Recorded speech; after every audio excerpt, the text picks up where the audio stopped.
याद करेगा ज़माना तेरे प्यार को, याद करेगा ज़माना। भर देती शिव रत्नों की झोली जब भी ज्ञान सुनाती हो, भर जाती है आंखें सबकी जब भी याद में आती हो, जब भी याद में आती हो। प्यारी जगदम्बा, प्यारी जगदम्बा, प्यारी जगदम्बा, प्यारी जगदम्बा।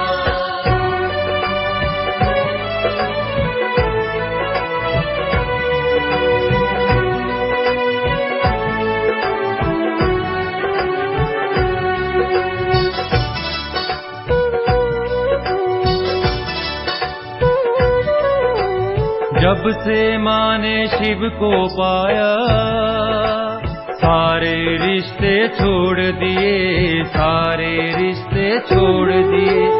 ऐसा शिव को सतगुरु माना, निश्चय और अटूट हुए, निश्चय और अटूट हुए। रिश्ते नाते छोड़ के माँ ने केवल शिव को याद किया, श्रीमत पद चिन्हों पर चलकर अपना जीवन पार किया, अपना जीवन पार किया। सर्व गुणों की प्यारी माँ का शिव ने भी सत्कार किया, शिव शक्ति से प्यारी माँ ने सबका है उद्धार किया, सबका है उद्धार किया। प्यारी जगदम्बा, प्यारी जगदम्बा, प्यारी जगदम्बा, प्यारी जगदम्बा।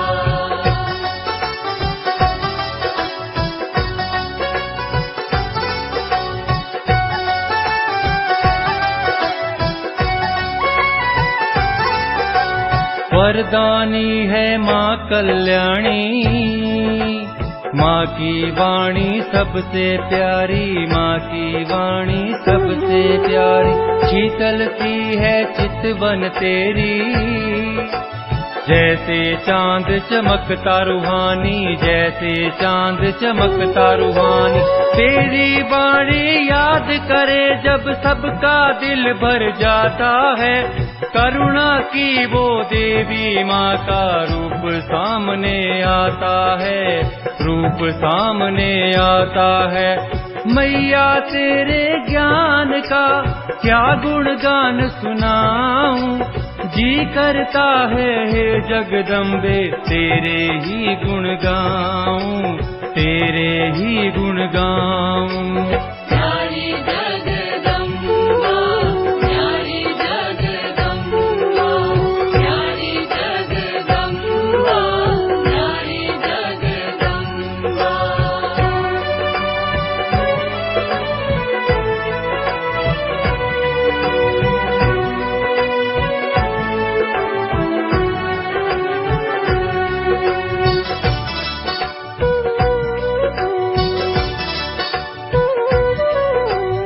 परम पिता ने हे माँ तुमको जग जननी का नाम दिया, जग जननी का नाम दिया।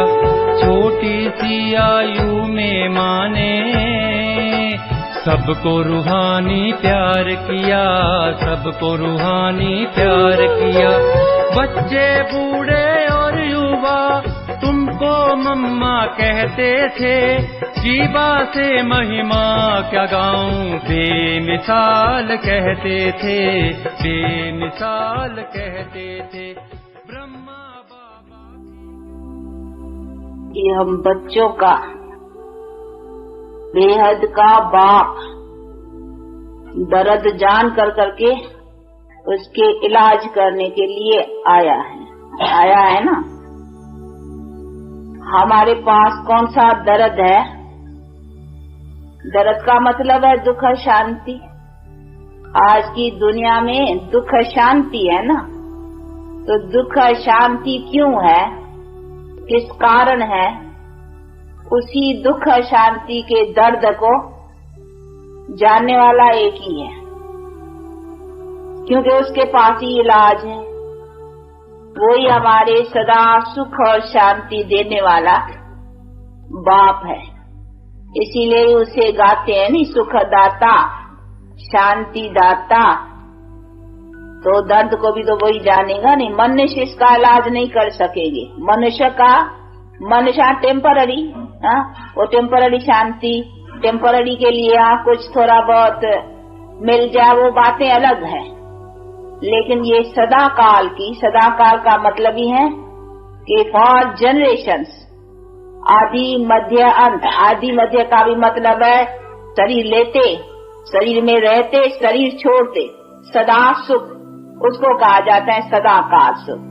तो ऐसा सुख फॉर जनरेशंस के लिए सवाय परमात्मा के और कोई नहीं दे सकता है।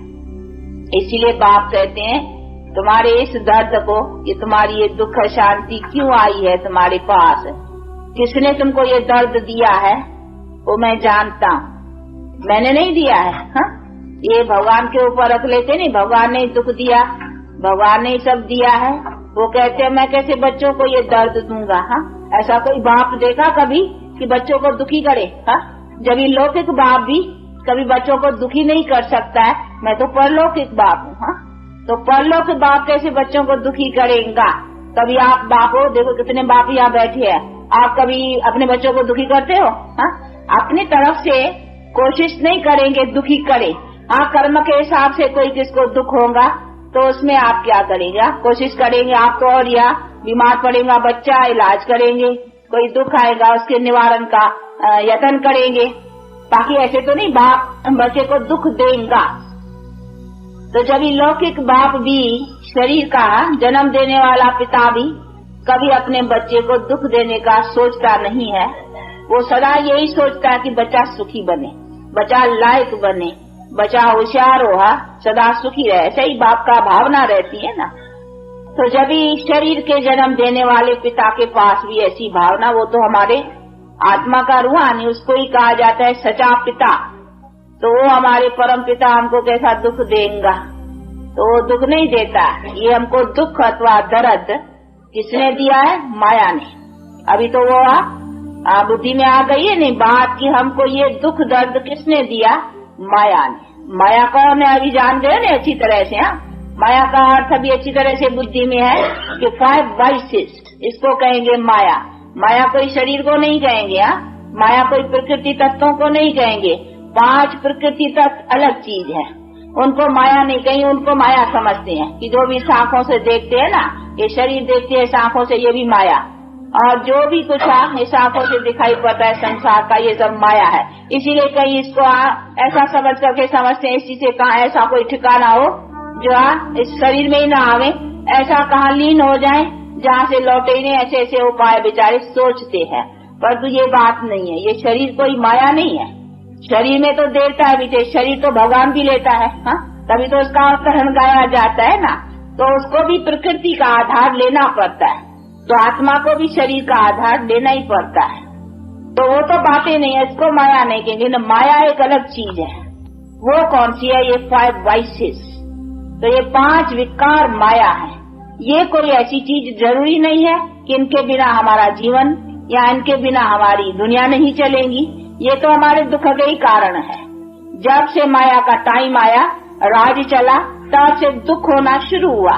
बढ़ते बढ़ते बढ़ते आज देखो हाँ ये रावण राज, वो रावण बढ़ता जाता है। वो रावण को बना करके उसका बोता है भीजिया जलाते हैं, नहीं बड़े बड़े बड़े बड़े बड़े तो अभी वो बरस बरस जलाते हैं। बाप कहते हैं बरस बरस जलाते हैं, पर तो जलता नहीं है।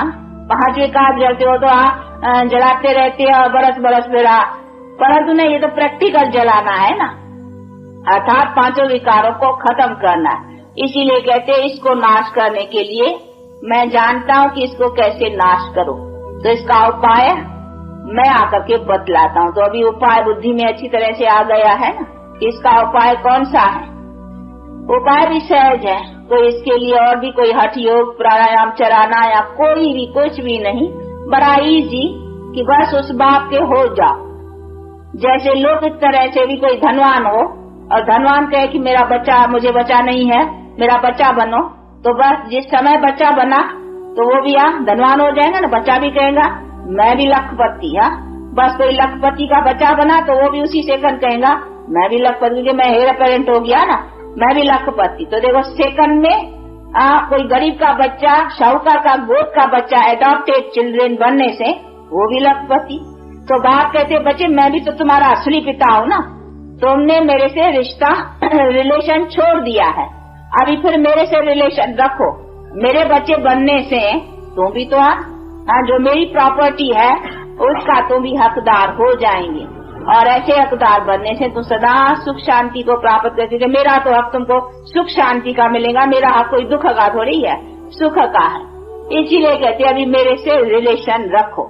अभी रिलेशन रखने में कोई देरी है, उसके लिए हठ योग प्राणायाम ये सब करना। रिलेशन का मतलब ही है कि बाप का हो कर करके चलो। तो फिर बाप देखो एक बार प्योर है ना, तो हमें प्योर होके चलना चाहिए ना। तो बाप क्या है, बाप की क्वालिफिकेशंस कौन सी है, तो बच्चे की क्वालिफिकेशंस कौन सी होनी चाहिए। तो हम बाप को देखें और फिर अपने को देखें, तो फॉलो करें ना कि भाई बाप एक बार प्योर है तो हम इम्प्योर से प्योर तो है ना। तो हमको भी ऐसा ही बाप के समान अथवा बाप से जो कुछ बल मिलता है उसी को धारण करने का है। तो ये सभी चीजें हैं जो बुद्धि में रख कर करके और अपनी धारणा को आगे बढ़ाना है। अब इसमें क्या डिफिकल्टी है, कुछ भी नहीं। बाप क्या मेहनत देगा कि बच्चे हठ योग करो, आसन लगाओ, कमर सीधी करके बैठो, ये करो वो करो। बाप क्या डिफिकल्टी देगा। बाप तो कहते हैं बच्चे बुद्धि तेरी टेढ़ी हो गई है, उसको सीधा करो, उसको अपना मेरे में लगाओ। ये बुद्धि तेरी टेढ़ी हो गई है, किधर हो गई है, माया की तरफ चली गई है, अर्थात 5 विकारों की तरफ तेरी चली गई है। अभी उधर से बुद्धि को निकाल करके, वो गीता में भी कहा नहीं, देह के सर्व संबंधों से बुद्धि हटा कर करके, ये विकारी जो भी कुछ देह है और विकारी देह का संबंध है, इन सब से बुद्धि हटा कर करके अभी मेरे से लगाओ। तो खाली बुद्धि को हटाओ ना, खाली मन मना भव है। तो मन मना भव का अर्थ क्या कि मन को मेरे में लगाओ। तो उधर से मन निकाल कर करके मन को मेरे में लगाओ। तो खाली मन को बदलना है ना, उधर से निकाल के उधर लगाने की बात है। बाकी इसमें आसन या कमर या कोई प्राणायाम इन्हीं सारी बातों की, हठ योग साधनाओं की कोई जरूरत नहीं है। तो इसीलिए बाप कहते हैं कि मेरा योग, जो जिसी योग बल से मैंने तुमको इतना ऊंच बनाया और ये तुम्हारे दुख दर्द नाश किए, वो देखो कितना सहज है। तो अभी ये सहज ज्ञान और सहज योग का जिसको राज योग कहने में आता ही है, तो इसी का अपना पूरा पुरुषार्थ रखते और बाप से अपना जन्म सिद्ध अधिकार पाने का पुरुषार्थ रखो। और बाप अपनी भी बायोग्राफी बहुत सहज समझाते हैं, उसी को समझने में भी कोई ऐसी कठिनाई नहीं है। बाप मैं कहते हैं मैं तो निराकार हूँ, लेकिन मैं आकर करके जो कर्तव्य करता हूँ, तो मैं भी कर्तव्य कैसे करता हूँ, तो वो भी तो मेरी बायोग्राफी समझो ना। मेरे कर्तव्य क्या, तो कर्तव्य की दुनिया यही है। मुझे भी कर्तव्य करने के लिए इस दुनिया में आकर के करना पड़ेगा, ऐसा नहीं ऊपर बैठ के करूँ। ऊपर तो है साइलेंस, मैं भी सोल साइलेंस, उधर ऊपर की तो बात ही नहीं ना। मुझे भी आकर कर करके काम करना है। मेरी भी जो महिमा है ज्ञान दाता, ज्ञान का सागर, तो हिया की बात है नहीं। जहाँ ज्ञान है तो मैं वहाँ ज्ञान दूंगा ना। तो इसीलिए तो मुझे आना पड़ेगा नहीं मनुष्यों को समझाने के लिए। तो समझाने के लिए मुझे शरीर लेना पड़ेगा नहीं। कैसे समझाओ? नहीं तो कोई रास्ता बतलाओ, भगवान को राय दियो हाँ कि कैसे समझाया। उनका कोई और तरीका आता है किसको? हाँ बताओ। नहीं, सवाल हम मनुष्यों को समझाने के लिए, क्योंकि हमको समझाना है ना। हम बेसमझ बन गए हैं, तो हमको समझाने के लिए भी तो मनुष्य चाहिए ना। हमको समझाने के लिए कोई कच्छ अवतार मच्छ अवतार वो कैसे समझाएंगे? उसमें आए तो कैसे समझाए? हम मनुष्यों को समझाना है नहीं, बेसमझ हम बने हैं। हमारी बेसमझी से तो हमारा सब कुछ खत्म हो गया है। इसीलिए बाप कहते तुम ऊंचा बनो, फिर तो तुम्हारी सारी प्रकृति ऊंची बन जाएंगी। इसीलिए बाप कहते बच्चे तुमको ही तो समझना है ना। तो तुम्हारे समझाने के लिए भी मुझे भी तुम्हारे जैसा बनना पड़ेगा ना, यानी मनुष्य तन का आधार लेना पड़ेगा ना। इसीलिए मनुष्य का आधार लेके आता हूँ, और आता हूँ उसी तन में जिसका नाम रखता हूँ ब्रह्मा। तो इसमें भी कोई मूंझने की बात नहीं। कई बेचारे मूंझते हैं कि ब्रह्मा में परमात्मा आता है, हाँ ये कैसे? तभी किस में आवे, कैसे समझावे? ये भी तो बड़ा क्वेश्चन है ना। वो जो सुप्रीम सोल नॉलेजफुल है, तो वो नॉलेज कैसे देवे? बिना ऑर्गन्स के तो बोलना, आत्मा सवाए शरीर के तो बोल नहीं सकती है ना। आप भी आत्मा शरीर के आधार से बोलती हो ना। अगर आत्मा निकल जाए तो फिर आत्मा बोलती है? हाँ, न आत्मा बोलती है न शरीर बोलता है। दोनों अलग होते हैं, तो न शरीर काम का है न आत्मा काम की है। जब आत्मा शरीर का साथ लेती है तब तो देखो आत्मा जीव आत्मा बनती है। जीव कहा जाता है शरीर को, बॉडी को, और आत्मा आत्मा। तो जब ही जीव आत्मा यानी दो जीव और आत्मा, शरीर और आत्मा मिलते हैं, तभी देखो आप बोलते हो, चलते हो, सब कुछ करते हो। तो दोनों का इकट्ठा होना चाहिए ना। आत्मा अलग शरीर अलग तो दोनों काम के नहीं। आत्मा कुछ अकेला बिना शरीर के क्या करेंगी? और न शरीर कुछ कर सकता है। शरीर डेड बॉडी पड़ी है, कुछ करती है? नहीं करती है। वो काम किया नहीं तभी तो उसको जला लेते हैं या कब्र दाखिल कर देते हैं अपने रस्म के मुजबा। तो दो का चाहिए ना। तो परमात्मा को भी अगर नॉलेज देना है तो कैसे देगा? उसको भी तो शरीर चाहिए ना। अभी वो किसका शरीर लेवे तो ये भी समझने की बात है ना। वो भी फैसला होना चाहिए ना, भाई किसका शरीर लेवे। तो कहते मैं आता ही हूँ अधर्म के टाइम पर, जब पतित दुनिया है। तो पतित दुनिया में मुझे कोई श्री कृष्ण जैसा सर्वगुण संपन्न 16 कला संपूर्ण निर्विकारी शरीर कैसे मिलेगा? ऐसे मनुष्य ही नहीं है ना। आता ही हूँ यदा यदा धर्मस्य ग्लानिर्भवति भारत, कि जब जब धर्म की हानि है तो उसी समय में ऐसे धर्मात्माएं देवताएं सर्वगुण संपन्न 16 कला संपूर्ण है ही कहाँ से? वही तो मैं बनाने आता हूँ। ऐसे मनुष्य तो मैं बनाने आता हूँ ना। तो जो चीज मैं बनाने आता हूँ वो चीज पहले कैसे होंगी? होंगे नहीं ना ऐसे मनुष्य। तो मैं आऊंगा तो मुझे कौन सा मनुष्य मिलेगा? जरूर पतित दुनिया में पतित शरीर वाला ही मिलेगा ना। इसीलिए मैं आता हूँ इसमें, और उसका नाम रखता हूँ ब्रह्मा। और उसको भी बैठ के पावन बनाता हूँ, तो उसके साथ फिर दूसरों को भी पावन बनाता हूँ। तो उसी मनुष्य को भी पावन बनाता हूँ जिसके तन में आता हूँ। हाँ, उनकी भी तो आत्मा है ना अपनी, उसको भी प्यूरिफाइड बनाता हूँ। उसके साथ साथ दूसरों को भी प्यूरिफाइड बनाते हैं। तो ये इजी है नहीं समझने में। इसमें मुझने की भी कोई बात ही नहीं है, क्योंकि वो तो परमात्मा भी तो सोल है ना। जैसे कहीं आप देखा होगा कि इम्प्योर सोल किस में आते हैं, हाँ, जिसको भूत कहते हैं। कभी देखे हैं? कोई बड़े होंगे देख किसमें भूत प्रवेश करते हैं, बोलते हैं। तो जब जैसे इम्प्योर सोल प्रवेश करती हैं, वैसे ये प्योर सोल, ये वर्ड प्योर है। तो ये भी प्रवेश करके फिर आकर के बतलाते हैं नॉलेज। जो इम्प्योर सोल प्रवेश कर सकती हैं, तो क्या प्योर सोल भी है प्योर वो नहीं कर सकता है? क्यों नहीं कर सकता? इसीलिए बाप कहते मैं आता हूँ और आए करके मैं ये नॉलेज देता हूँ। लेकिन ये शरीर मेरा नहीं है, मैं टेम्पररी तो शरीर का आधार लेता हूँ। शरीर तो उसका है ना जिस आत्मा का शरीर है। मैं खाली टेम्पररी लोन पर, हाँ, किराए पर समझो, लोन पर समझो, उधार थोड़े टाइम के लिए लेता हूँ, और उसी उधार का उसको फायदा देता हूँ। कि नॉलेज जो सुनाता हूँ तो वो भी आत्मा सुनती है कानों के द्वारा। वो भी तो बैठी है ना आत्मा। मैं भी हूँ, मैं सुनाता हूँ इस ऑर्गन से, वो इस ऑर्गन से सुनती है उसी में ही। हाँ, फिर मैं सुनाता हूँ, वो भी सुनती है, और दूसरे भी, तुम भी आत्मा सब ऑर्गन के थ्रू, कान के थ्रू सुनते हो। इसमें मुझने की क्या बात है? नहीं तो परमात्मा कैसे सुना? कोई बतलाए, दूसरा कोई बुद्धि में किसको आता हो तो सुनाए, कैसे सुनाए? ऊपर से आकाशवाणी वो समझते ऊपर से ऐसे ही आवाज करे, ऊपर से कैसे आवाज करेगा? हा? क्या आवाज कैसे ऊपर से आएगा? ऊपर से ऐसे ही तो आवाज तो मुख से होगा ना। तो इसीलिए बाप कहते हैं कि बच्चे ऐसी सभी बातों को समझो, इसमें मूंझने की कोई बात ही नहीं है। तो ये सभी चीजें समझने की, इसीलिए कहते हैं उसी तन में आता हूँ और उसका भी हिसाब समझाते हैं कि ये आत्मा वही है जो पहले से श्री लक्ष्मी श्री नारायण जिसको कहेंगे वही फिर अपना चक्कर 84 का पूरा कर करके अभी इसका वो 84वां जन्म है।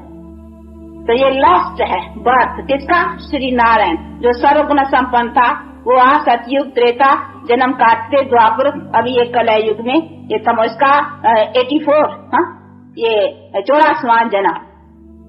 तो अभी उसके 84वें जन्म में आकर के उसी आत्मा को भी प्यूरिफाइड बनाता हूँ जो जाकर के फिर श्री नारायण बनते हैं भविष्य में, और फिर दूसरे भी जो सुनते हैं वो भी उसी प्रालब्ध को पाते। तो ये तो सीधी बात है, ये सारा चक्कर है ना, इसी सभी बातों को समझना है। तो ये बातें है समझने की है। अभी ऐसे भी नहीं विष्णु के शरीर में आवे या शंकर के आए, क्योंकि शंकर तो है ही आकार, उसको तो यहाँ मनुष्य ही इधर को चाहिए ना, शंकर तो इधर का है ही नहीं। वो तो है आकार जो तो सिर्फ अभी विनाश के लिए ये उनका विनाश का दिखलाते हैं रूप, और विष्णु तो है साक्षात्कार, 4 भुजा वाला कोई मनुष्य होता ही नहीं है। ये सिर्फ साक्षात्कार में ये सिंबल साक्षात्कार होता है, 2 भुजा नारी की 2 भुजा नर की, कि तुम ऐसे देवी देवता बनते हो, ये मैन ऑब्जेक्ट का साक्षात्कार। बाकी ये है मनुष्य, क्योंकि आप देखेंगे चित्रों में भी ब्रह्मा को दाढ़ी बाड़ी दिखलाती है, उसको नहीं दिखलाती है, तो वो ह्यूमन का थोड़ा उसको निशान देते हैं। आप देखे नहीं, वो दाढ़ी का दिखलाते हैं, ब्रह्मा की दाढ़ी दिखलाते हैं। कहाँ क्लीन शेव भी रखते होंगे, कहाँ दाढ़ी भी रखते हैं, लेकिन विष्णु और शंकर को कभी दाढ़ी बाड़ी नहीं देते हैं। तो उसको ह्यूमन की कुछ निशानी देते हैं। तो उसकी माना है कि प्रजापिता ब्रह्मा, न कि प्रजापिता विष्णु या प्रजापिता शंकर, प्रजापिता ब्रह्मा। तो वो ह्यूमन, इसीलिए बाप कहते तो मुझे ह्यूमन, जिसका मैं नाम रखता हूँ ब्रह्मा, क्योंकि उसके द्वारा न्यू ह्यूमैनिटी अथवा न्यू जनरेशन का आरंभ करता हूँ। इसीलिए ब्रह्मा दी क्रिएटर, यानी ब्रह्मा से नई रचना रचवाता हूँ, इसीलिए उसका नाम ब्रह्मा रखता हूँ। और ब्रह्मा तो वैसे हर एक बाप है नहीं घर का, वो ब्रह्मा है। ऐसे कहने में आता है हद के हिसाब से तो सब ब्रह्मा है। किसी तरह बाप जो घर का है, स्त्री को ले आया, फिर बच्चे पैदा किया, तो घर का ब्रह्मा हो गया। क्योंकि क्रिएटर को ब्रह्मा कहा जाता है। बाकी ब्रह्मा कोई 3 मुख वाला या 3 सिर वाला या ऐसी ऐसी बातें जो बना दी है शास्त्रकारों ने और चित्रकारों ने, वो कोई बात नहीं है। तो ये सभी चीजों को समझना। वो जो त्रिमूर्ति सुना है ना, अभी त्रिमूर्ति वाला ब्रह्मा विष्णु शंकर, ये 3 है ना, तो उन 3 को मिलाकर के वो 3 सिर दे दिए उसके, तो उनको समझा ब्रह्मा को 3 सिर रख दिए, तो ब्रह्मा त्रिमूर्ति कर दिया। अभी परमात्मा है निराकार, और वो आया है ब्रह्मा तन में, वो बात न समझने के कारण ब्रह्मा को वो 3 सिर लगा दिए। और त्रिमूर्ति है परमात्मा, यानी तीनों रूपों से ब्रह्मा विष्णु शंकर से ये डिस्ट्रक्शन और कंस्ट्रक्शन, और फिर जो कंस्ट्रक्शन करता है दुनिया, उसकी पालना की ये एम एंड ऑब्जेक्ट, ये बैठ के बाप ने समझाया। तो बातें ऐसी हैं, लेकिन इन बातों को यथार्थ रीत से न समझने के कारण विचारों को फिर इसी सभी बातों में जैसे आया है जिसको, तो इसमें भी कोई मूंझने की बात नहीं है। अभी फिर भी कोई बात नहीं समझ में आती है, किसको कोई नहीं है, तो फिर आकर करके समझना चाहिए। बाकी इसमें भी कोई न होना चाहिए कि इसको क्यों ब्रह्मा बनाया है। ब्रह्मा तो ऐसे तो हर एक बाप ब्रह्मा है, वो अर्थ समझना है। नहीं, ब्रह्मा का अर्थ क्या है? ब्रह्मा कहा जाता है क्रिएटर को, तो ऐसे घर का क्रिएटर तो बाप है ही, परंतु ये है न्यू ह्यूमैनिटी का क्रिएटर। इसी मनुष्य तन में आकर के परमात्मा मनुष्य के द्वारा क्रिएट कराएगा, नहीं ह्यूमैनिटी को ह्यूमन के द्वारा ही करेगा ना। इसीलिए परमात्मा उसमें आकर के ये प्यूरिटी का नॉलेज देता है। इसीलिए उसको कहते हैं मुख वंशावली। मुख वंशावली का अर्थ ये नहीं मुख से आदमी निकल आए, तो कहीं ऐसे समझते हैं कि हाँ ब्रह्मा के ऐसे मुख से आदमी कैसे निकलेंगे। नहीं, मुख वंशावली का मतलब है मुख से जो नॉलेज सुनाया प्यूरिटी का। तो अभी देखो हम मुख वंशावली है नहीं, पर तो हम मुख से थोड़ी निकली है, नहीं, मुख वंशावली को जो मुख द्वारा परमात्मा ने नॉलेज सुनाया उसकी धारणा से हम प्योर बने हैं, तो अभी प्यूरिटी की जनरेशन में चलेंगे। तो हम प्यूरिटी कहाँ से ली? मुख द्वारा, नॉलेज से। इसीलिए हम प्यूरिटी की संतान हो गई ना, यानी प्यूरिटी में आने वाले, तो वो हो गई मुख वंशावली, यानी जिस मुख से परमात्मा ने नॉलेज सुनाया, नॉलेज से हम प्योर होकर के अब प्यूरिटी के जनरेशन में चलते हैं। तो मुख वंशावली का अर्थ ये है, पर वो न समझने के कारण कई समझते हैं मुख से ऐसे आदमी शायद निकले हैं, ऐसी ऐसी बातें बहुत शास्त्रों में बैठ के रखी है। वो कहते हैं कि वो था करण, वो कानों से निकला रहा, वो करण कानों से निकला, वो मुख वंशावली का समझे मुख से आदमी निकले। वो कहते हैं एक उसका नास्ट्रेट का उसने छींकी तो उससे निकल आया, आदमी निकल आया। ऐसी ऐसी शास्त्रों में बातें लगाई हुई है, और तो ऐसे नहीं है कोई नाक से निकलेंगे या कान से निकलेंगे या मुख से, नहीं, ये सभी अर्थ है। तो ये सभी बातों को बैठ करके बाप समझाते हैं। बाकी कैसे और क्या ये सभी यथार्थ बातें अभी बाप समझाते हैं, जिसको समझ करके और प्रैक्टिकल लाइफ को बनाना है। तो अभी समझ गए हो ना सभी बातों को, यथार्थ क्या है और यथार्थ हमारे जीवन के लिए क्या है, इन सब बातों की रोशनी बैठ करके बाप देती है। उसी को लेकर करके अपना पुरुषार्थ ऐसा रखने का है, बाकी इसमें कुछ मूंझने का नहीं है। अच्छा, कुछ सुनाना था शायद इस बच्ची को। अच्छा, आए गिरा पहले। अच्छा, हाँ, ये आप लोगों को इंग्लिश में समझाएंगी। देखो छोटी है, और देखो बातें बड़ी सुनाएंगे। कहते मूर्ख छोटा बात बड़ी, तो आप लोगों को बड़ी बड़ी बातें वर्ल्ड हिस्ट्री एंड ज्योग्राफी समझाएंगे। ये क्वेश्चन करेगा।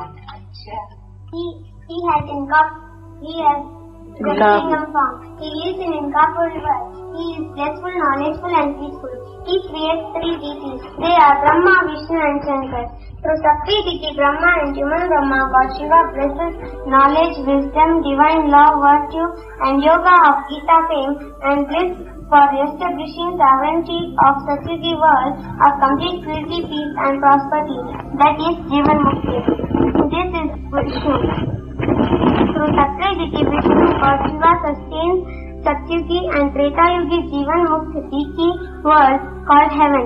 Sri Lakshmi and Sri Narayan and Sri Sita and Sri Rama are the most prominent servants.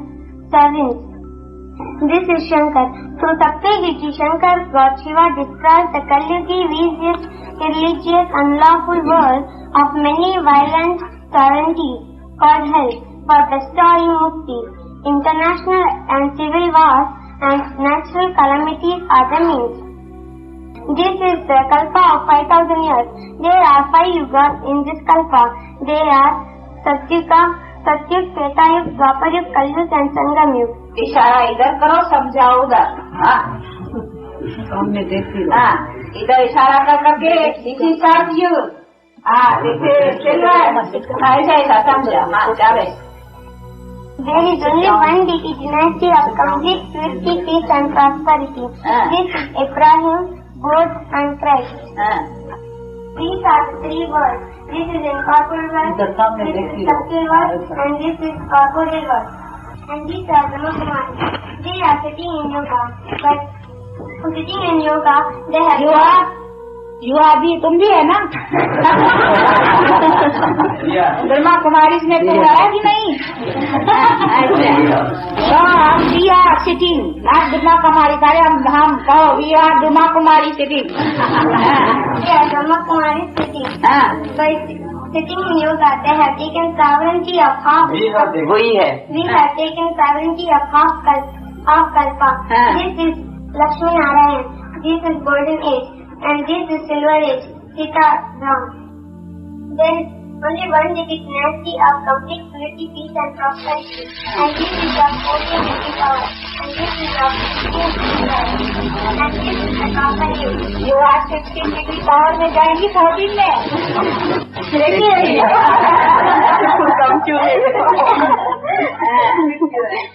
In proper age, first they were worshipping God Shiva, but afterwards they were worshipping all the deities.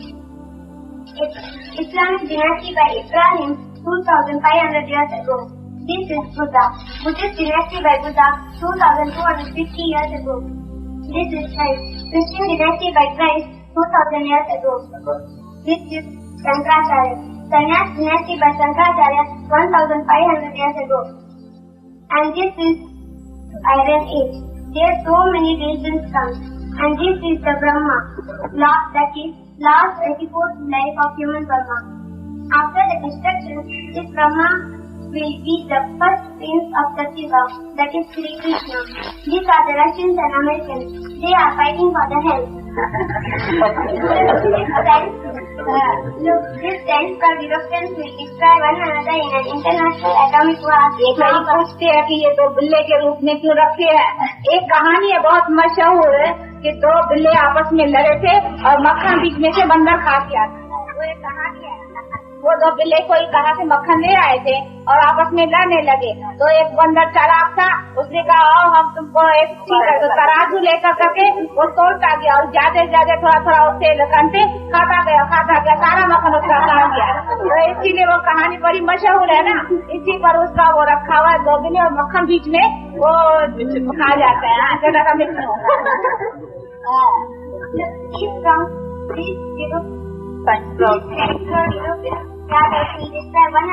one another in an international atomic war, Mahabharat, like 5,000 years ago. This is the rosary of 108 feet. Almighty God Shiva's non-violent army of Bharat Mother Shakti, which transforms the Iron Age vicious world into Golden Age priceless world by means of the might of godly knowledge, yoga and supreme purity. Confluence नहीं समझाया, संगम वाला Chaplin की बात तो समझा ही नहीं जो जरूरी है। संगम वही दिखाया है नहीं, ये नहीं अभी सैपलिंग लगती है और सैपलिंग तो बदला ही नहीं। End of old world beginning of new world, conflict ये देखा होगा। End of old world, beginning of new. This is the end of old world and beginning of new world. That is a conflict. That is the cycle. Conflict. This is the Sangam Yuga and this is the Golden Age. अच्छा, अभी कौन सा? बहुत अच्छा, ताली बजा भैया। 16 degree. अच्छा भाई, इसने क्वेश्चन पूछा तो नहीं कर दिया, नहीं इसको पूछना था। अच्छा भाई, इन दोनों कुमारियों को फिर कुछ सौगात देनी पड़ेगी। सुनाया है क्या सौगात लेंगी? 16 डिग्री। अच्छा, वो तो तुम जितना अपने को अच्छा बनाएगी और खाना रखेगी अच्छी तो फिर जरूर। अब ये अच्छी है, ले सकती है और लेने का अच्छा पोशाक रखती है, ठीक है ना? ये भी अच्छी है। इसका नाम क्या है? वीणा। ये तो है ही सरस्वती की वीणा। तो बजेंगे। अच्छा, आप लोगों का टाइम हुआ है, इसीलिए 2 मिनट साइलेंस। जगा 2 बजे। साइलेंस का मतलब अपने बेहद बाप को याद करो। I am soul, son of supreme soul. ऐसा अपनी बुद्धि को हर वक्त हम उस बाकी बच्चे हैं ऐसा समझ के हर वक्त रहो और इस बॉडी से डिटैच। ऐसे समझो काम करते हो तो भी ऐसे समझो मैं हाथों से लिखवाता हूँ, लेकिन कौन? आत्मा।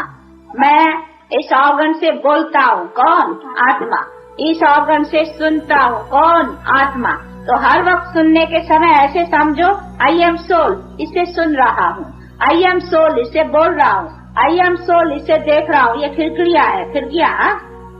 तो ऐसी अपनी हर वक्त काम करते भी अपने को आत्मा कॉन्शियस अथवा सोल कॉन्शियस और गॉड कॉन्शियस समझने से तो क्या है, हमसे कोई ऐसा बुरा कर्म नहीं होगा और इससे हम अच्छे बुरे कर्मों से भी बचे रहेंगे और फिर गॉड की याद भी रहने से और हमारा वो योग अग्नि से पाप भी दगद होंगे, तो डबल फायदा मिलेगा।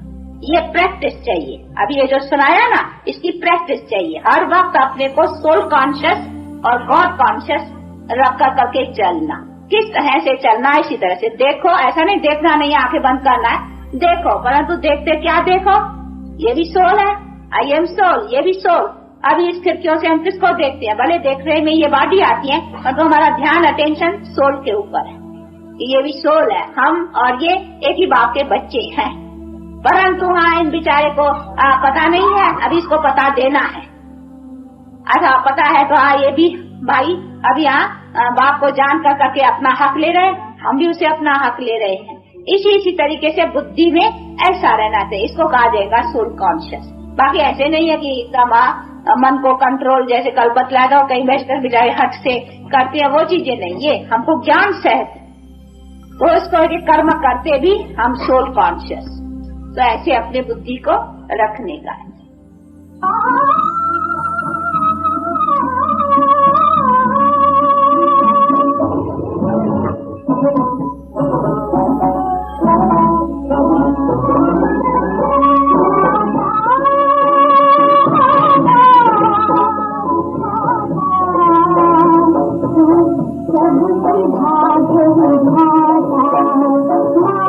और बायोग्राफी को समझ गए हो ना, परमात्मा का ऑक्यूपेशन, परमात्मा की बायोग्राफी क्या है, देवताओं की क्या है। तो मनुष्य देवता हो सकता है, मनुष्य परमात्मा नहीं हो सकता। तो ये समझना है, इसीलिए ऐसे नहीं हमको कोशिश रखने की है मनुष्य से देवता बनने की। देवता का मतलब ही है क्वालिफाइड। कौन सी क्वालिफिकेशन से श्रेष्ठ है? सर्व गुण संपन्न, 16 कला संपूर्ण, संपूर्ण निर्विकार। इसीलिए हमें कोशिश वो करने की है जिसमें आत्मा भी प्योर, शरीर भी प्योर। बाकी वो तो एवर प्योर है, वो तो गॉड इज वन। तो हमको कोशिश कौन सी करनी है, क्या बनना है, वो एम एंड ऑब्जेक्ट का नॉलेज होना चाहिए ना। ये सभी समझने की बातें, जिसको समझ कर करके अपना कोशिश अथवा अपना पुरुषार्थ ऐसा रखने। अच्छा आप लोगों का टाइम होता है, हम तो बैठे हैं, हम तो कहेंगे बैठे रहो, पर आप लोगों को जाना है तो फिर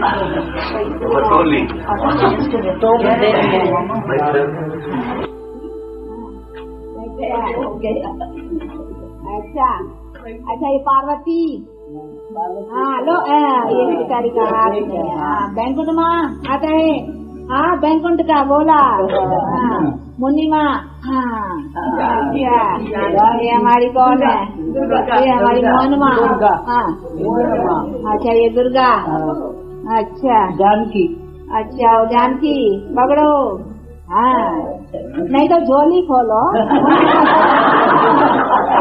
देखो झोली का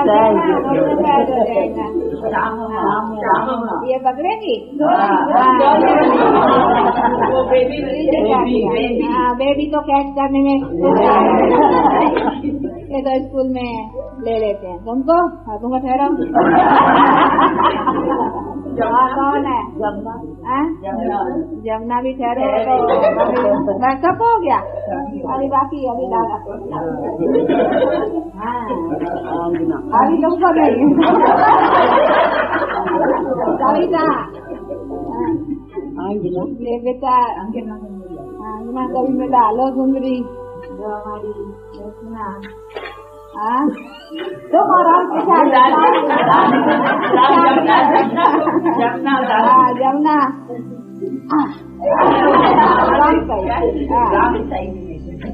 अच्छा हमारा हम बच गए ना, वो आपको कराया, अच्छा लो मम्मा को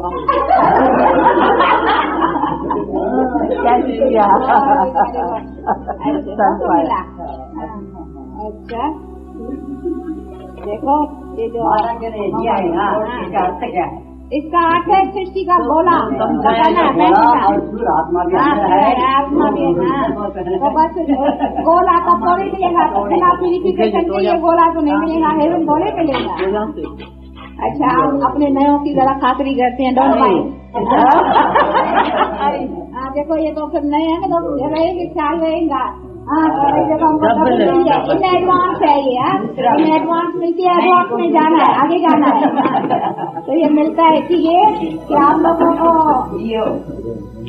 आगे दौड़ना है। हाँ देखो नौकरी का कभी तो समझेंगे हमको मामा आगे बिठाया गाय के लिए तो एक ही मिली नहीं वही की जैसी बात है। हाँ इनको बता दे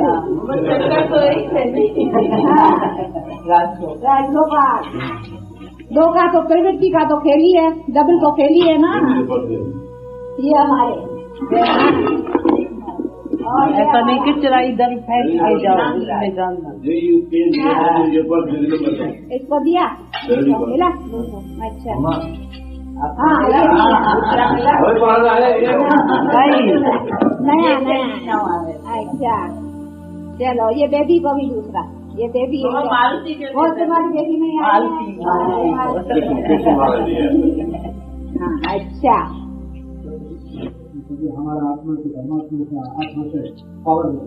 नहीं पावर तो अभी ज्ञान से लेना है, इससे नहीं। ऐसा नहीं समझना ये खाने से पावर आ जाएगा। पावर तो फिर भी ज्ञान और योग से मिलेगा, इसीलिए तो फिर धारणा रखनी पड़ेगी। किचड़ा इधर नहीं छोड़ के खाने नहीं किचड़े के लिए रख दे, ये विषय है किचड़े के लिए। अच्छा अच्छा अभी जो नए है ना हाँ तेरनों के साथ कभी पिकनिक हाँ पुराने ने खाया है ना नहीं खाया तो एक पिकनिक का रखना। बाहर कहाँ चलेंगे, बाहर तो देखो दुनिया की आवाजों से दुनिया की निगाहों से हम दूर है ना। हाँ हम कहें कोई ऐसी भी दुनिया की निगाहों और आवाजों से नहीं कहते बहुत दूर दूर ले चल, तो यहाँ कोई जंगल तो है नहीं। हाँ जहाँ एकांत हो जो अपना मजा भी हो। यहाँ तो देखो दुनिया की उसमें गमखान में तो उसमें तो इसीलिए घर में अच्छा है जंगल मंगल बनाए अच्छा वो फिर देखेंगे, लेकिन इन को एक ही वक्त करें जिसमें सभी चले। अच्छा फिर वो तो देख ले, लेकिन एक बार इन्हों को एक भोजन खाने ही नहीं, जितना खाएंगे ना जैसा अन्न वैसा तो जरा इन्हों को रहेगा, तो इनको फिर पिकनिक कराना है। हाँ अच्छा बहुत अच्छा। कुछ भी है सिंधी हो पंजाबी हो यूपी है जो लेकिन हम सब एक ही बाप के बच्चे हैं, उसी को समझना है और अभी बाप के ऊपर हक लगाना। अभी है उसके पोतरे बनने से वर्षा मिलेगा, कहते हैं नहीं ग्रैंडफादर का प्रॉपर्टी का, तो पोतरे बनने से वर्षा मिलेगा, तो पोतरा बनेगा तभी जब ब्रह्मावंशी बनेगा। वैसे तो सब उसके बच्चे हैं, तो बच्चे तो है ही, पर उसमें वर्षे की बात नहीं, पोतरा बनेगा तो वर्षा मिलेगा। इसीलिए जब ब्रह्मा बीच में आता है तब है पोतरे की बात, तो ब्रह्मावंशी बनेगा ब्राह्मण बनेगा तब है पोतरे का और वर्षे की बात नहीं। तो वैसे बच्चे तो सब है, शिववंशी तो सब है। ब्रह्मावंशी जब तक न बने ना तब तक पोतरा न बने और पोतरा न बने तो वर्षा न मिले। अच्छा ऐसा बाप दादा और माँ की मीठे मीठे बहुत अच्छे सपूत सियाने समझदार बच्चों को याद प्यार और गुड मॉर्निंग।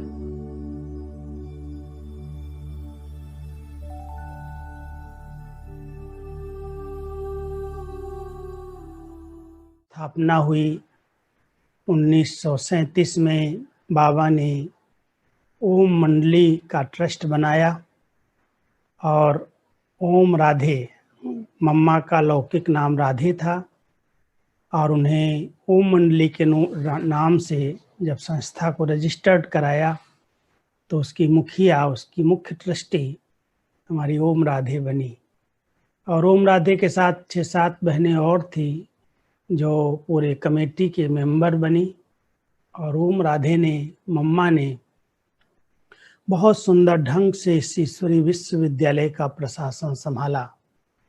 सहकार में ब्रह्मा बाबा मेल तन में थे, शिव बाबा का वो माध्यम बने, लेकिन संस्था में कन्याओं और माताओं की अधिक संख्या थी, इसलिए बाबा ने माताओं बहनों को संभालने के हिसाब से मम्मा को ही मुख्य रूप में सब जवाबदारी सौंपी। और बाबा के सामने जितने भी पेपर आए, चाहे सरकार के द्वारा आए, समाज के द्वारा आए, लौकिक अलौकिक परिवार के द्वारा आए, उन सभी परीक्षाओं का मम्मा ने बहुत सुचारू रूप से उन पेपर्स को पार किया। बहुत शक्ति स्वरूपा बन करके बहुत शक्तिशाली स्थिति में रह करके आने वाले सभी परीक्षाओं का सामना किया और उसको पार करके बाबा के दिल को जीता। इस विश्वविद्यालय की मुख्य प्रशासिका और माँ के रूप में सबकी पालनहार बन गई। जबकि आयु में इतनी बड़ी नहीं थी, उनसे बड़ी बड़ी और भी दादियाँ थीं, माताएं थीं जो बहुत ज्ञान और योग की क्लासेस कराती थी, योग कराती थी।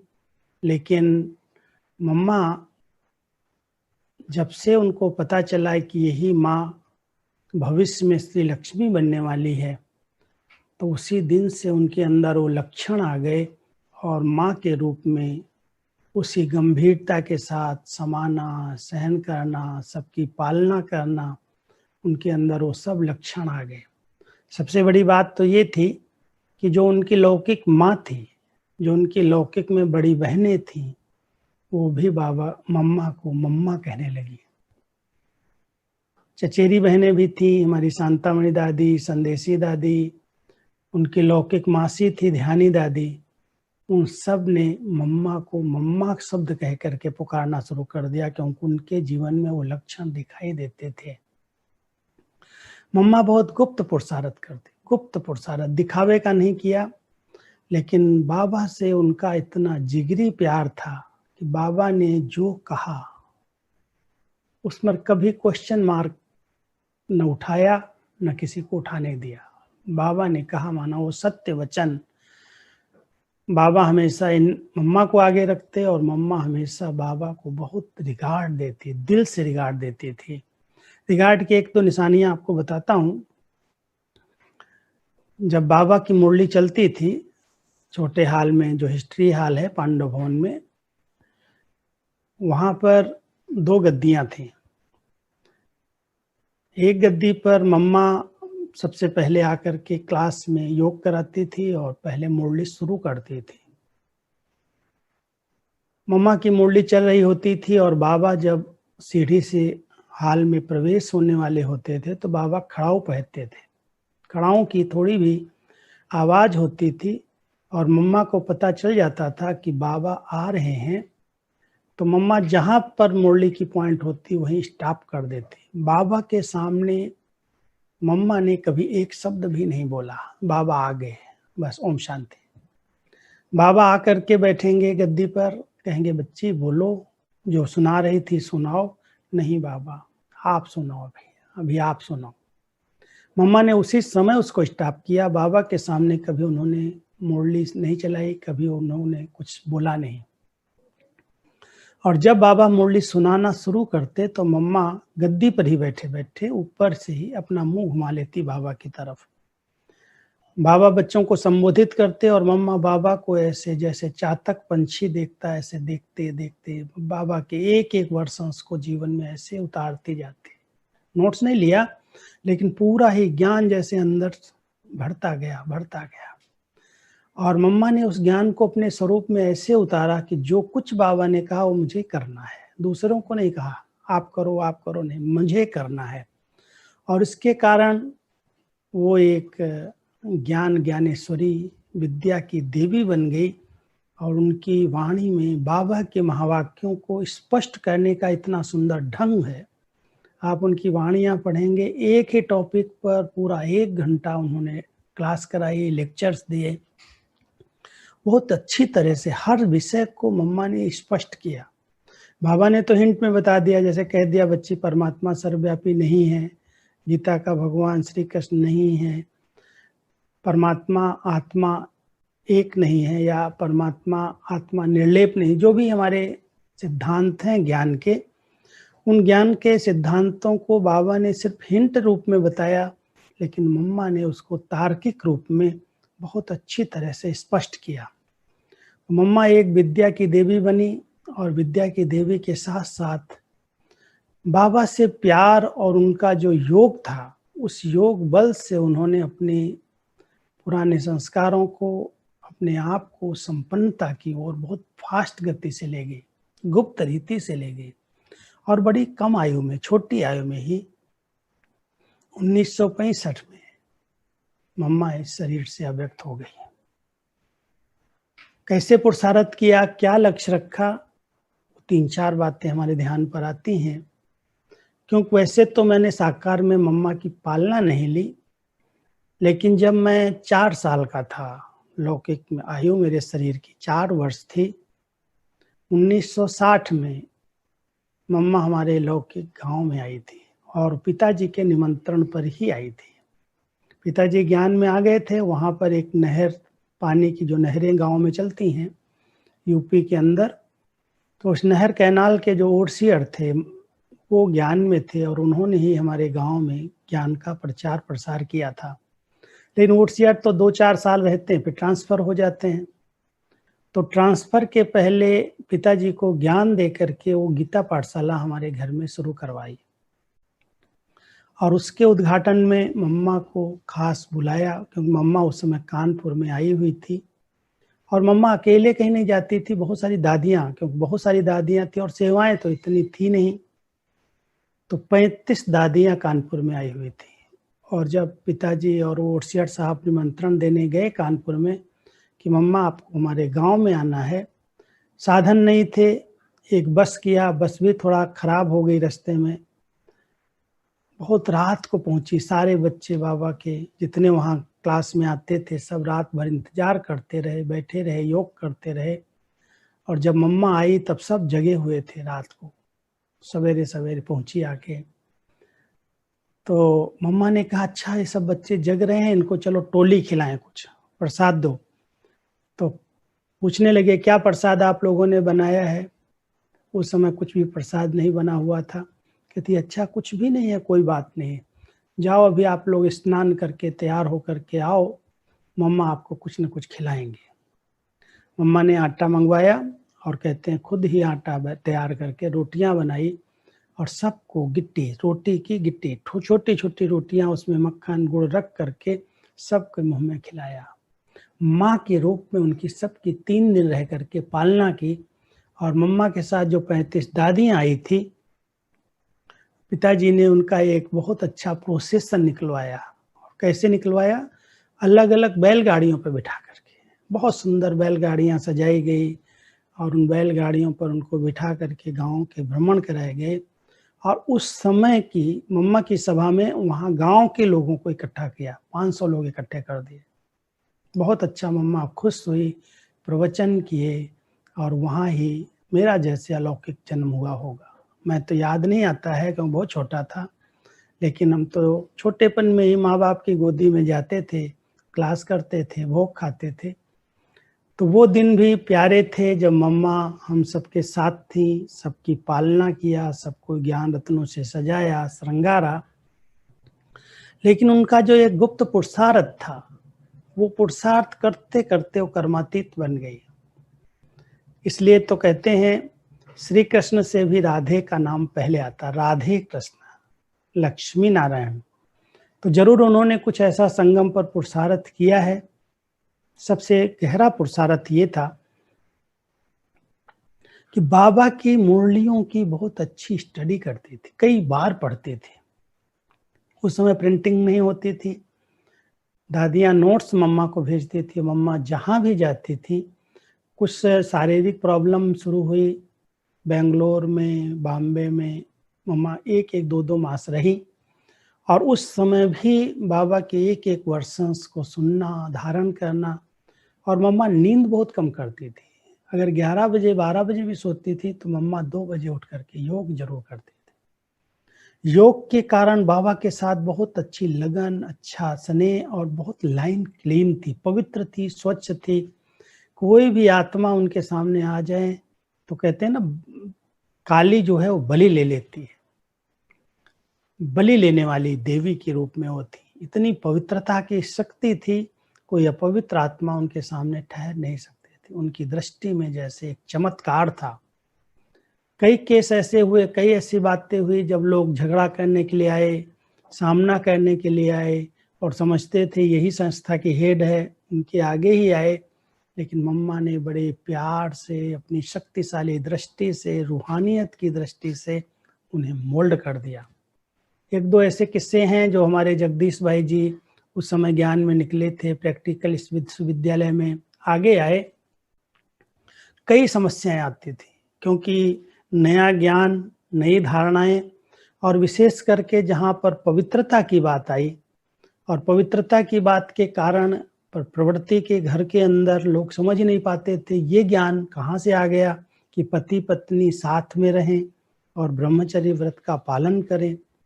तो कई लोग तो बहुत बिगड़ गए, बहुत गुस्सा होते थे, कहते एक माता ज्ञान में निकली, बहुत पक्की हो गई और उसने प्रतिज्ञा कर ली कुछ भी हो जाए मैं तो अभी विकारों में नहीं जाऊंगी, पवित्रता का पालन करूंगी। तो उसका पति इतना गुस्सा कि मैं बहनों को खत्म कर दूं, मैं क्या इन्होंने सिखाया है। बहुत हंगामा करता था, रोज गालियां देता था, और गवर्नमेंट को कंप्लेन क्या करता था कि अभी ये ब्रह्मा कुमारी में जाती है इसलिए बच्चों को नहीं संभालती है, घर को नहीं संभालती। अब ये तो कह नहीं सकता था कि विकार नहीं देती है, लेकिन अपनी बात को छिपाने के लिए बहुत सारी उल्टी सुल्टी बातें बहनों के बारे में, संस्था के बारे में, उसके बारे में बोलता रहता था।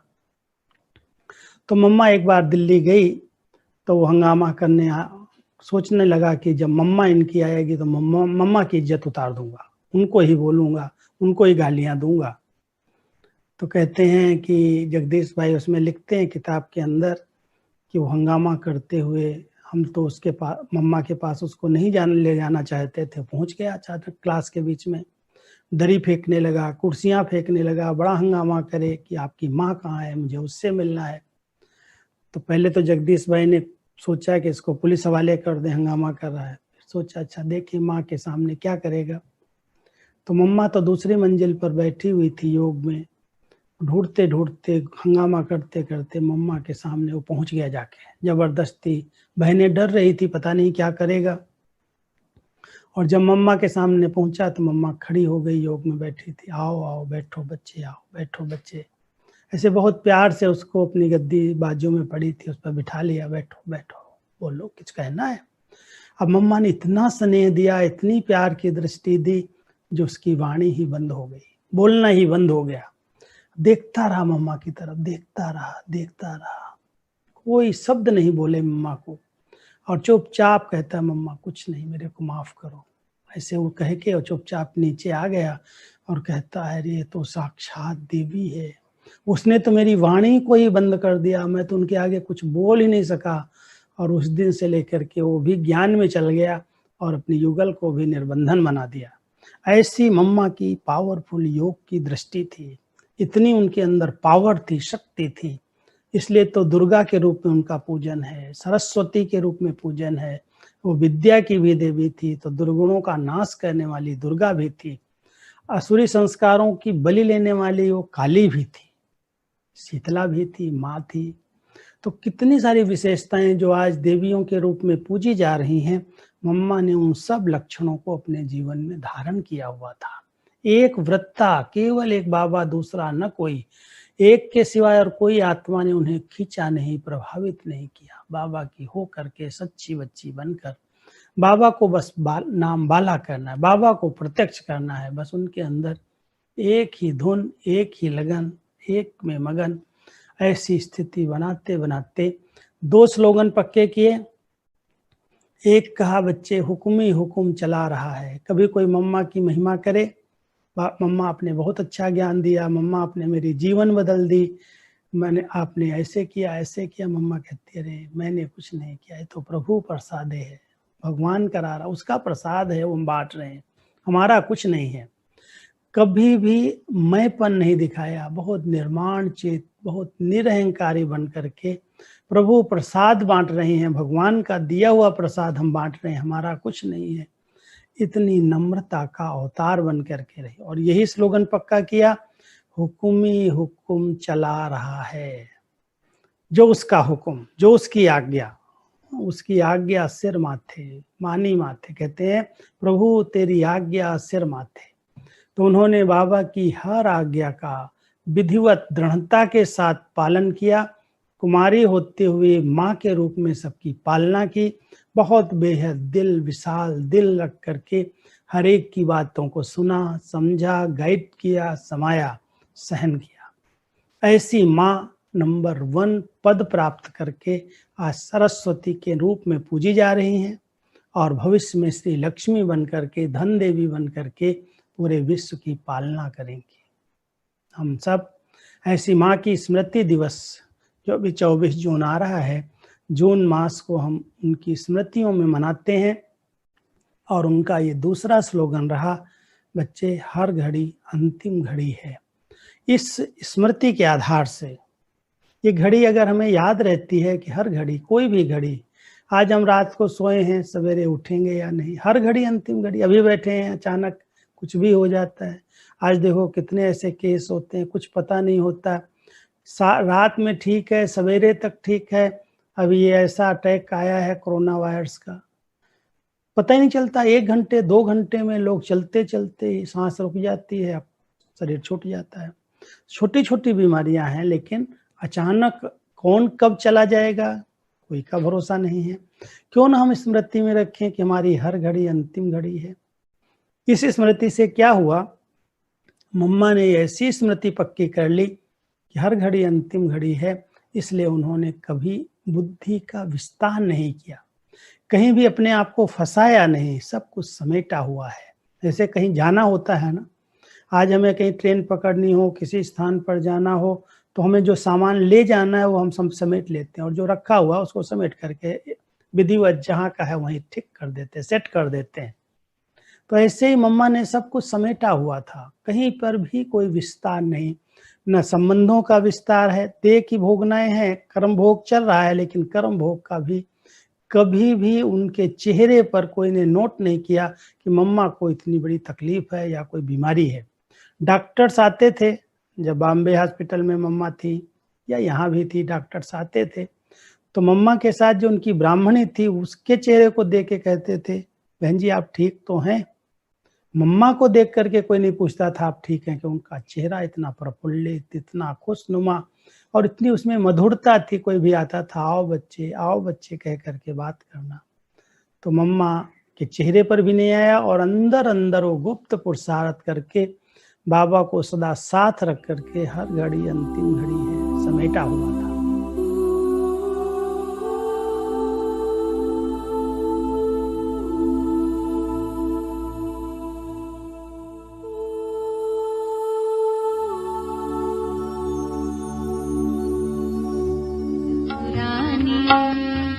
सपनों सागर अपनों का था, उनमें प्रीत पुरानी।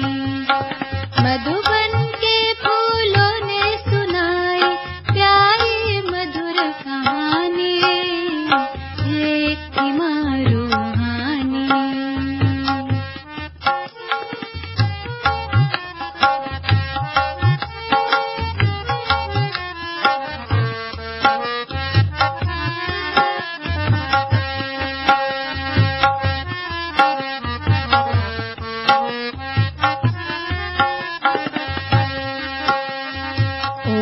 मंडली में आई एक कन्या, नाम था राधे।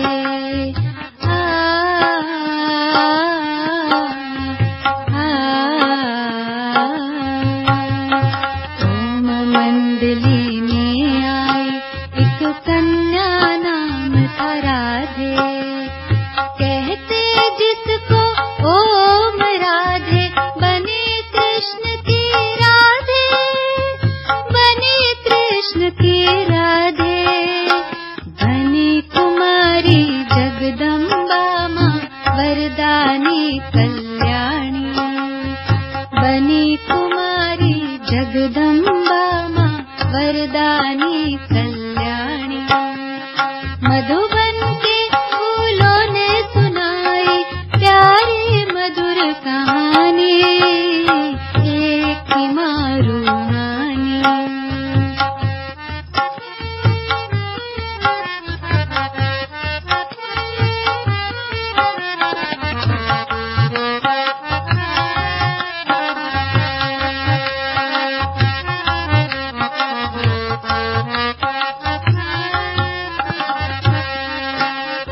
याद आते हैं रह रह कर जो हमें झुलाए झूले, साथ में बीते दिन वो प्यारे नहीं भुलाए भूले।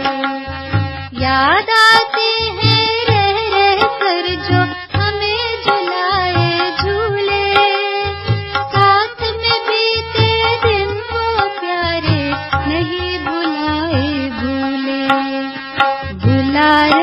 अंगूर की बेलें आई घड़ी सुहानी, भुला रही अंगूर की बेलें आई घड़ी सुहानी। मधुबन के फूलों ने सुनाई प्यारी मधुर कहानी, एक थी माँ रूहानी।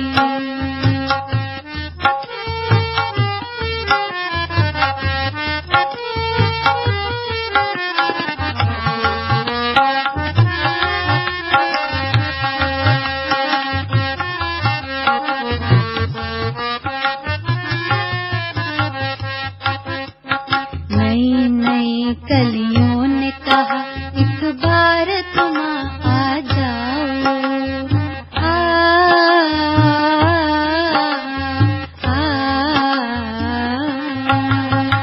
नई नई कलियों ने कहा एक बार तुम आ जाओ, गोद में ले लो माँ हाथों से आओ हमें खिलाओ, गोद में ले लो माँ हाथों से आओ हमें खिलाओ, हाथों से अपने खिलाओ, प्यार पालना याद आई भर आया आँख में पानी, प्यार पालना याद आई भर आया आँख में पानी। मधुबन के फूल ये जगदम्बे तेरी गोद में सब जग को कल पे देखा, माँ की ममता क्या होती है, माँ तुझ में हमने देखा।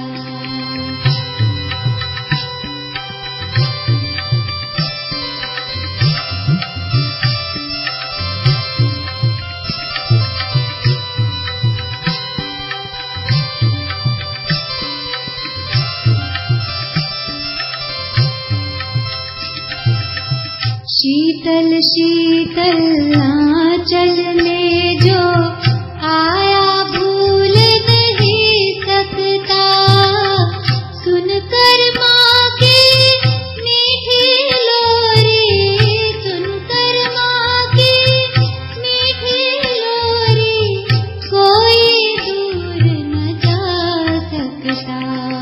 राव रंग का सभी रंग का देह भान डल के देखा, हे जगदम्बे तेरी गोद में सब जग को पलते देखा, माँ की ममता क्या होती है, माँ तुझ में हमने देखा।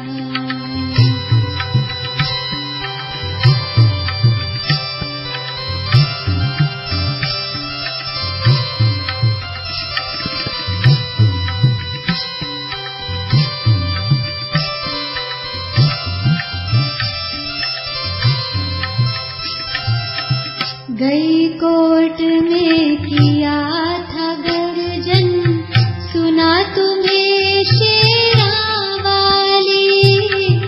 कमजोरों को बल देती पर, कमजोरों को बल देती पर, कमजोरी करती काली, दुर्गा लक्ष्मी सरस्वती हर रूप में है ढल के देखा, हे जगदम्बे तेरी गोद में सब जग को पलते देखा, माँ की ममता क्या होती है, माँ तुझ में हमने देखा।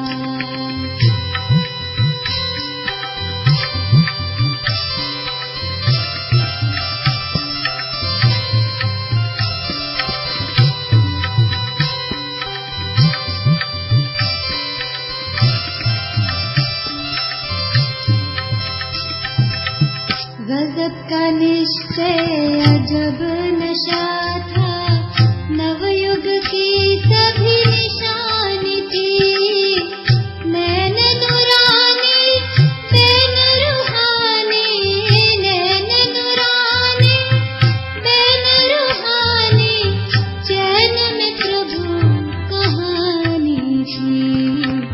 जोता वाली ज्योति तुम्हारी हर दिल में जलते देखा। हे जगदम्बे तेरी गोद में सब जग को पलते देखा। माँ की ममता क्या होती है, माँ तुझ में हमने देखा।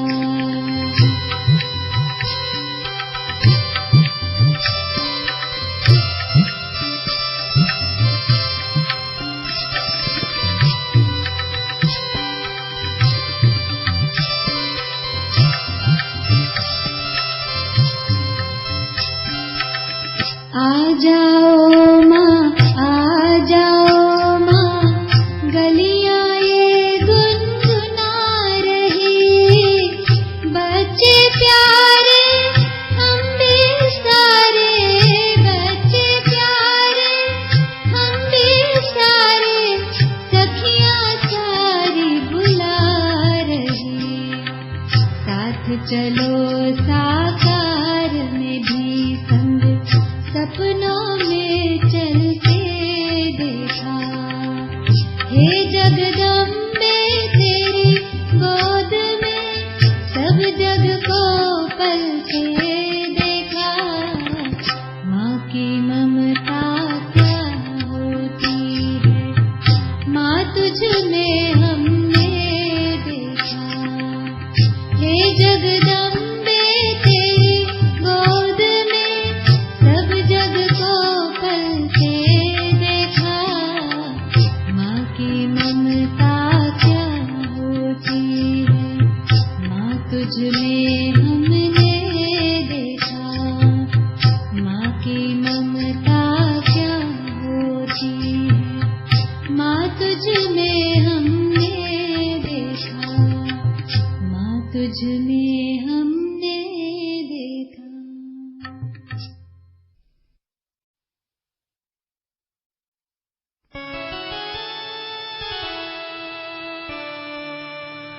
तेरी याद आई तुम भी तो आओ, माँ गोद में अपनी हमें भी बिठाओ। तेरी याद आई तुम भी तो आओ, माँ गोद में अपनी हमें भी बिठाओ। तेरी याद आई।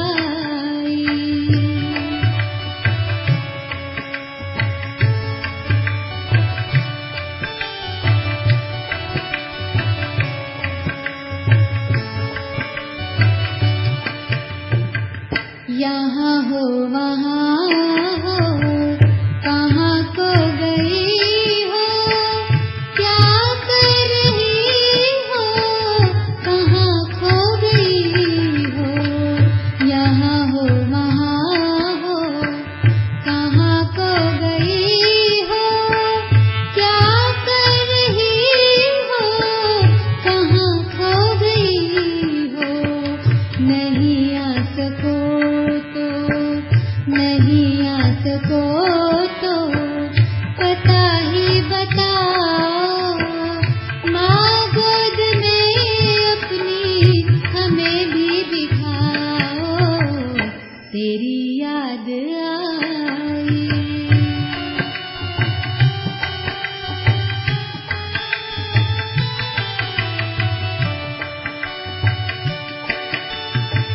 वादा किया अंत तक साथ देंगे, कहा कब की यूं बीच में छोड़ देंगे।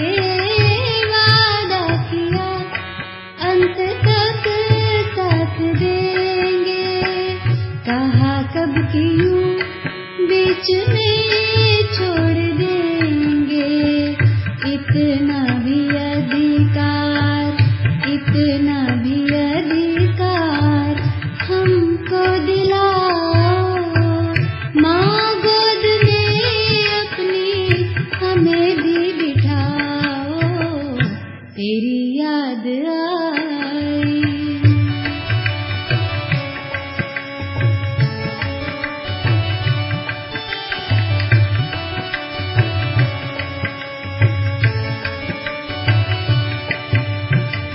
मंदिर में भक्तों की नजरें निहारे, मिलने को बच्चे भी तुमको पुकारे।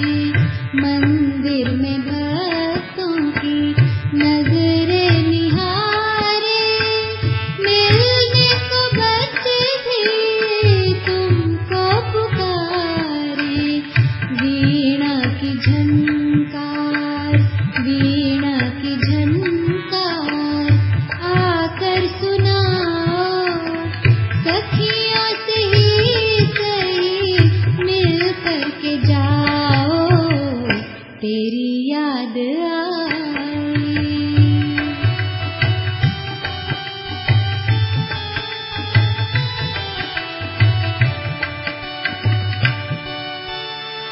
ऐसे न जाने बच्चे कितने हैं आए, जन्मे तो माँ को भी ना देख पाए।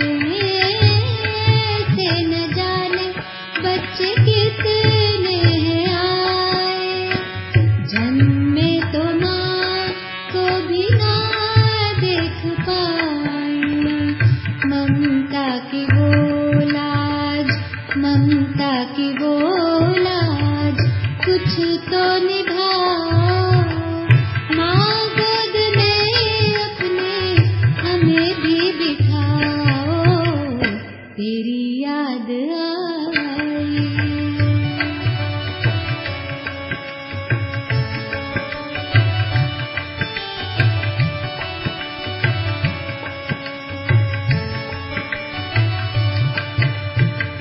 भीगे ये अंगूर भी तो है कहते, माँ से तनिक दूर हम रह न सकते।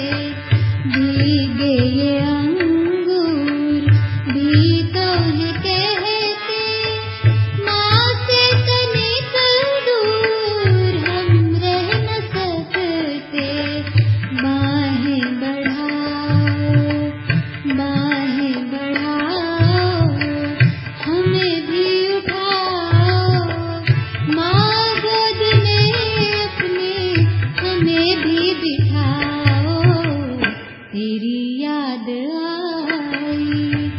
तुम भी तो आओ, माँ गोद में अपनी हमें भी बिठाओ, तेरी याद आई, तेरी याद आई, तेरी याद आई।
है पाला पोसा, जिसको मंदिर में पूजा, जिसको पर्वत पे ढूंढा, उसने ही माँ बनकर अपनी हमको है पाला पोसा। साक्षात्कारों वाली देवी साक्षात हम पाए, महिमा थोड़ी ही होगी माँ की जितनी की जाए, महिमा थोड़ी ही होगी माँ की जितनी की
संसार।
संसार।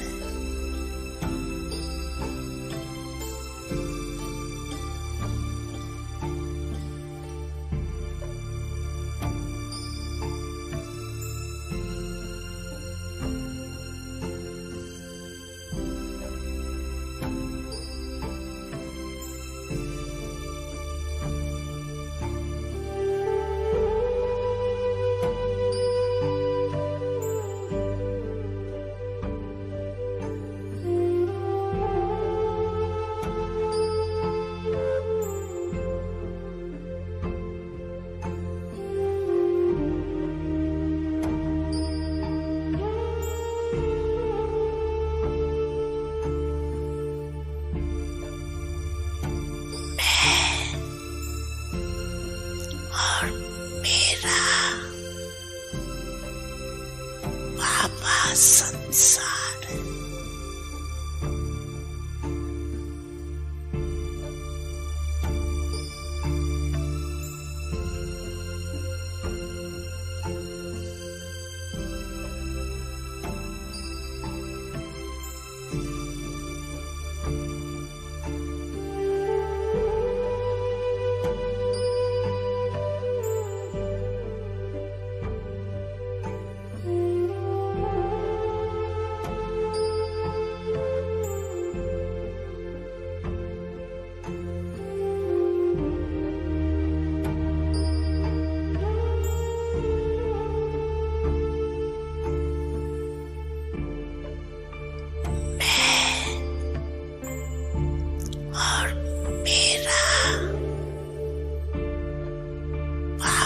संसार।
श्रृंगार का पाया उपहार है, दिल के सितार का गाता तार तार है।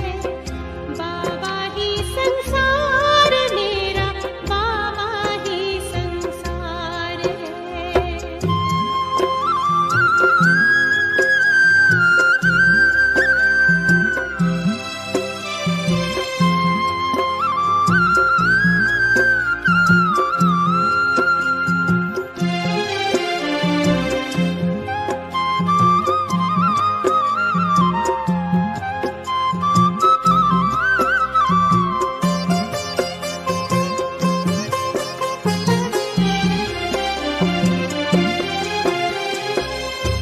देखूं तो दिखना तेरा ही नजारा है, भरी दुनिया में बाबा तू ही हमारा है।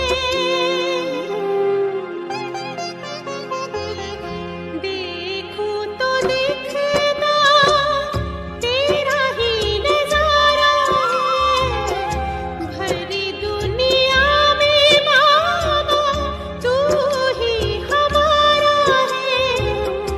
तेरे उपकार का भार बार बार है, तेरे उपकार का भार बार बार है। दिल के सितार का गाता तार तार है।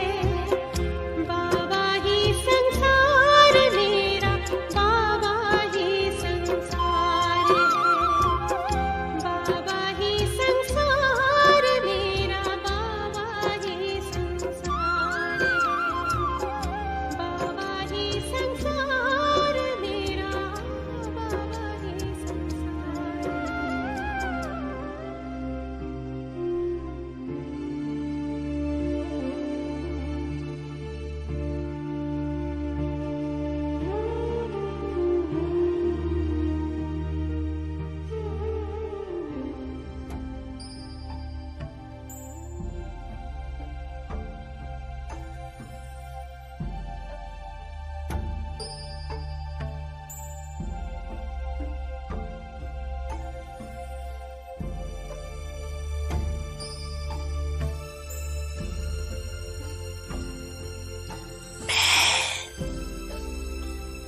और मेरा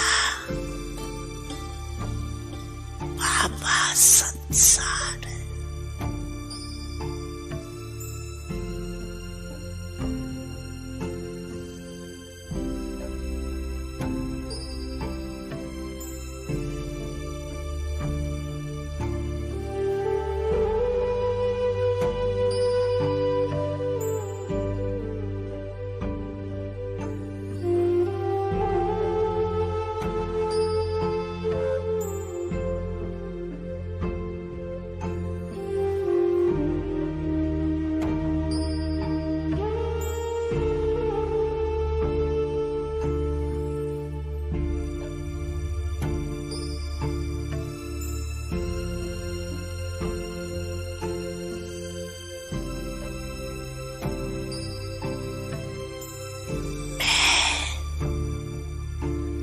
और मेरा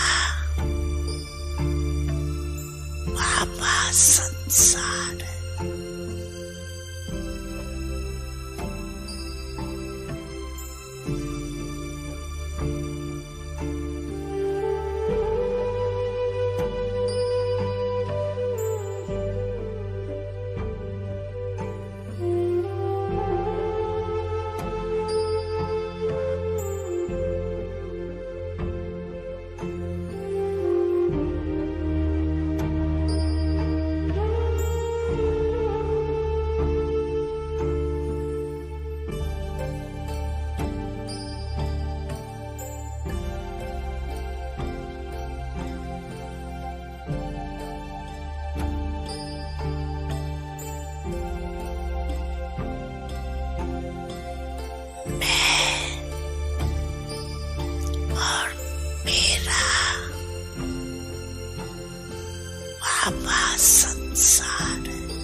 संसार है।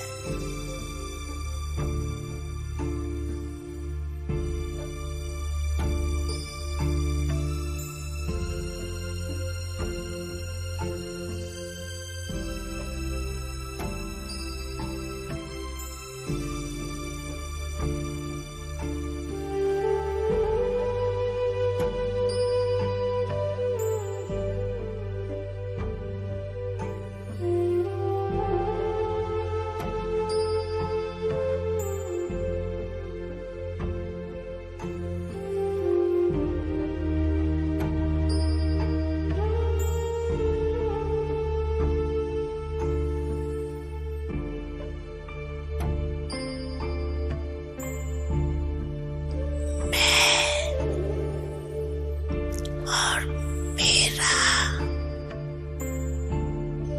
बाबा संसार है।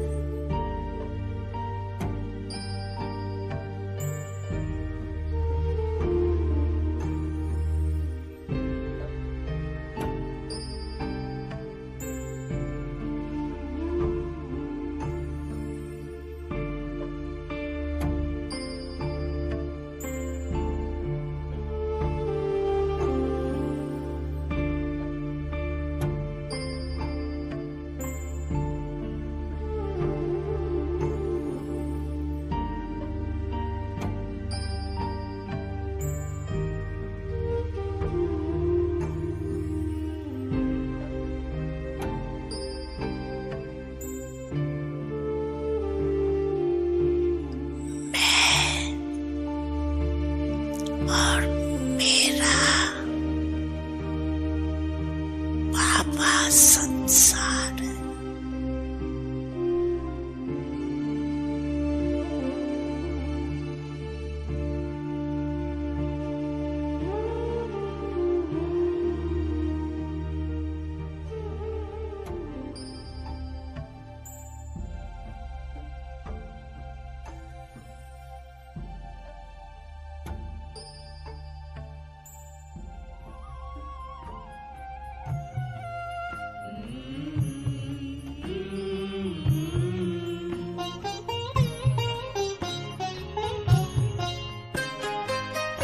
साथ तुम्हारा प्रभु कितना है प्यारा।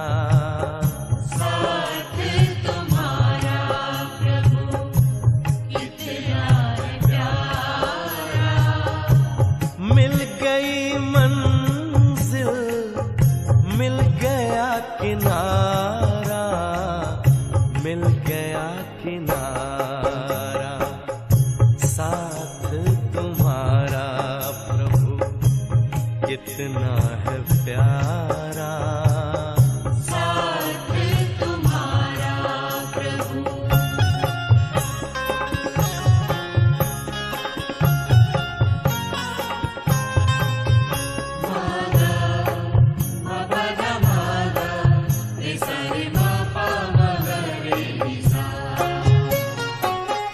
रोशनी ही रोशनी आती नजर है। अब ना भंवर का डर, ना ही फिक्र है, ना ही फिक्र है। हाथ में तेरे जब हाथ है हमारा। साथ तुम्हारा प्रभु कितना है प्यारा। साथ तुम्हारा प्रभु।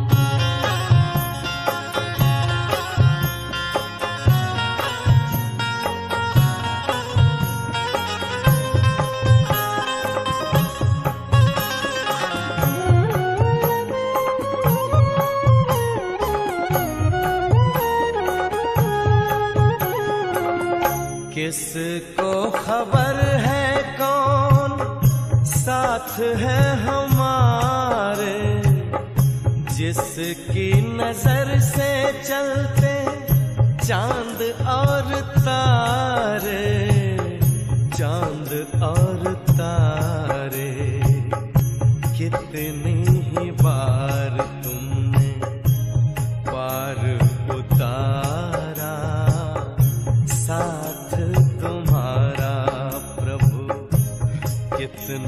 है प्यारा, साथ तुम्हारा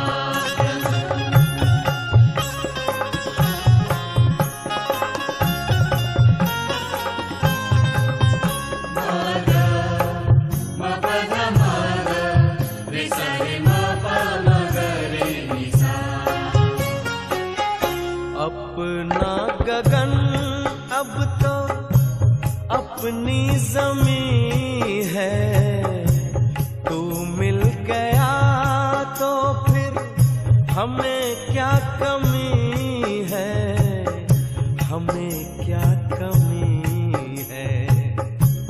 कितना हसीन लगता हर एक नजारा, साथ तुम्हारा प्रभु कितना है प्यारा, साथ